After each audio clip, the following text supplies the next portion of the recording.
Morning, guys. We're here again, Dobby and I. Chapter 3 of Harry Potter and the Philosopher's Stone. If you remember, Harry has received his first letter and Uncle Vernon is not happy.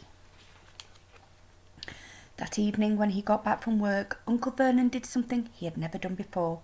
He visited Harry in his cupboard. "Where's my letter?" said Harry, the moment Uncle Vernon had squeezed through the door. "Who's writing to me?" "No one. It was addressed to you by mistake," said Uncle Vernon shortly. "I burnt it." "It was not a mistake," said Harry angrily. "It had my cupboard on it." "Silence!"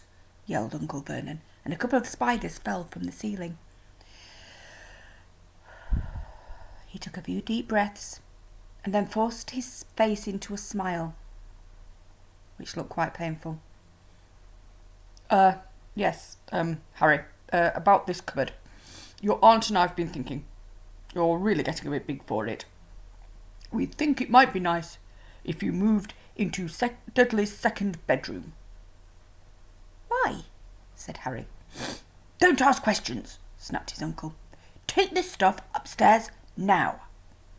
The Dursleys' house had 4 bedrooms, one for Uncle Vernon and Aunt Petunia, one for visitors, usually Uncle Vernon's sister, Marge, one where Dudley slept, and one where Dudley kept all the toys and things that wouldn't fit into his first bedroom. It only took Harry one trip upstairs to move everything he owned from the cupboard to this room. He sat down on the bed and stared around him. Nearly everything in here was broken. The month-old cine camera was lying on top of a small working tank Dudley had once driven over next door's dog. In the corner was Dudley's first ever television set, which he'd put his foot through when his favourite programme had been cancelled. There was a large bird cage, which had once held a parrot that Dudley had swapped at school for a real air rifle, which was up on a shelf with the end all bent because Dudley had sat on it. Other shelves were full of books. They were the only things in the room that looked as though they had never been touched. From downstairs came the sound of Dudley bawling at his mother. "I don't want him in there. I need that room. Make him get out." Harry sighed and stretched out on the bed. Yesterday he'd have given anything to be up here. Today he'd rather be back in his cupboard with that letter than up here without it. Next morning at breakfast, everyone was rather quiet. Dudley was in shock. He'd screamed, whacked his father with his smelting sticks, been sick on purpose, kicked his mother and thrown his tortoise through the greenhouse roof, and he still didn't have his room back. Harry was thinking about this time yesterday and bitterly wishing he'd opened the letter in the hall. Uncle Vernon and Aunt Petunia kept looking at each other darkly. When the post arrived, Uncle Vernon, who seemed to be trying to be nice to Harry, made Dudley go and get it. They heard him banging things with his smelting stick all the way down the hall. Then he shouted, "There's another one! Mr. H. Potter, the smallest bedroom, 4 Privet Drive!" With a strangled cry, Uncle Vernon leapt from his seat and ran down the hall, Harry right behind him. Uncle Vernon had to wrestle Dudley to the ground to get the letter from him, which was made difficult by the fact that Harry had grabbed Uncle Vernon around the neck from behind. After a minute of confused fighting, in which everyone got hit a lot by the smelting stick, Uncle Vernon straightened up, gasping for breath, with Harry's letter clutched in his hand. "Go to your cupboard, I mean your bedroom," he wheezed at Harry. "Dudley, go, just go." Harry walked around and around his new room. Someone knew he'd moved out of his cupboard, and they seemed to know he hadn't received his first letter. Surely that meant they'd try again, and this time he'd make sure they didn't fail. He had a plan. The repaired alarm clock rang at 6 o'clock the next morning. Harry turned it off quickly and dressed silently. He mustn't wake the Dursleys. He stole downstairs without turning on any of the lights. He was going to wait for the postman on the corner of Privet Drive and get the letters for number 4 first. His heart hammered as he crept across the dark hall towards the front door. "Ah!" Harry leapt into the air. He'd trodden on something big and squishy on the doormat. Something alive. Lights clicked on upstairs, and to his horror, Harry realised that the big squashy something had been his uncle's face. Uncle Vernon had been lying at the foot of the front door in a sleeping bag, clearly making sure that Harry didn't do exactly what he'd been trying to do. He shouted at Harry for about half an hour and then told him to go and make a cup of tea. Harry shuffled miserably off into the kitchen.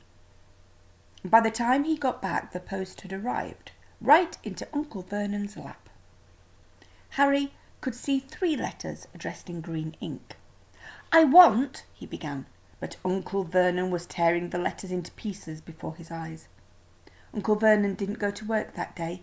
He stayed at home and nailed up the letterbox. "See," he explained to Aunt Petunia, through a mouthful of nails, "if they can't deliver 'em, they'll just give up." "I'm not sure that will work, Vernon." "Oh, these people minds work in strange ways, Petunia. They're not like you and me," said Uncle Vernon, trying to knock in a nail with a piece of fruitcake Aunt Petunia had just bought him. On Friday, no fewer than 12 letters arrived for Harry. As they couldn't go through the letterbox, they'd been pushed under the door, slotted through the sides, and a few even forced through the small window in the downstairs toilet. Uncle Vernon stayed at home again. After burning all the letters, he got out a hammer and nails and boarded up the cracks around the front and back doors so no one could go out. He hummed "Tiptoe Through the Tulips" as he worked, and jumped at small noises. On Saturday, things began to get out of hand. 24 letters to Harry found their way into the house, rolled up and hidden inside each of the 24 eggs that their very confused milkman had handed to Aunt Petunia through the living room window. While Uncle Vernon made furious telephone calls to the post office and the dairy trying to find someone to complain to, Aunt Petunia shredded the letters in her food mixer. "Who on earth wants to talk to you this badly?" Dudley asked Harry in amazement.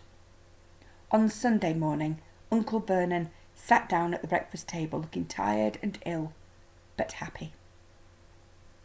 "No post on Sundays," he reminded them happily as he spread marmalade on his newspapers.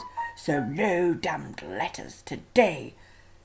Something came whizzing down the kitchen chimney as he spoke and caught him sharply on the back of the neck. Next moment, 30 or 40 letters came pelting out of the fireplace like bullets. The Dursleys ducked, but Harry leapt into the air trying to catch one. "Out! Out!" Uncle Vernon seized Harry round the waist and threw him into the hall. When Aunt Petunia and Dudley had run out with their arms over their faces, Uncle Vernon slammed the door shut. They could hear the letters still streaming into the room, bouncing off the walls and floors. "That does it," said Uncle Vernon, trying to speak calmly, but pulling great tufts out of his moustache at the same time. "I want you all back here in 5 minutes, ready to leave. We're going away. Just pack some clothes. No arguments." He looked so dangerous with half his moustache missing that no one dared argue. 10 minutes later they had wrenched their way through the boarded-up doors and were in the car, speeding along the motorway. Dudley was sniffling in the back seat. His father had hit him around the head for holding them up while he tried to pack his television, video and computer in his sports bag. They drove, and they drove. Even Aunt Petunia didn't dare ask where they were going. Every now and then Uncle Vernon would take a sharp turning and drive in the opposite direction for a while. "Shake 'em off. Shake 'em off," he said whenever he did this. They didn't stop to eat or drink all day. By nightfall, Dudley was howling. He'd never had such a bad day in his life. He was hungry, he'd missed 5 television programmes he'd wanted to see, and he'd never gone so long without blowing up an alien on his computer. Uncle Vernon stopped at last outside a gloomy-looking hotel on the outskirts of a big city. Dudley and Harry shared a room with twin beds and damp, musty sheets. Dudley snored, but Harry stayed awake, sitting on the windowsill, staring down at the lights of passing cars and wondering. So next time we'll see what happens after Harry has gone to the hotel.